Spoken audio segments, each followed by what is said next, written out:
News చూస్తున్నాం. ICC T20 ప్రపంచ cup గెలిచిన టీమిండియాకు భారీ నజరానా ప్రకటించింది. బీసీసీఐ ప్రపంచ కప్ లో అద్భుతమైన ఆట తీరు కనబరిచిన టీమిండియా ఆటగాళ్లకు 125 కోట్ల ప్రైజ్ మనీ ఇస్తున్నట్లు బీసీసీఐ సెక్రటరీ జై షా తెలిపారు. అత్యుత్తమ విజయం సాధించిన ఆటగాళ్లు, కోచ్లు, సహాయక సిబ్బంది అందరికీ అభినందనలు తెలిపారు.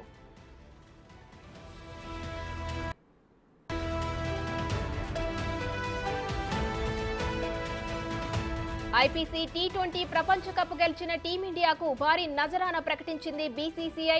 ప్రపంచ కప్ లో అద్భుతమైన ఆట తీరు కనబరిచిన టీమిండియా ఆటగాళ్లకు 125 కోట్ల ప్రైజ్ మనీ ఇస్తున్నట్లు బీసీసీఐ సెక్రటరీ జై షా తెలిపారు.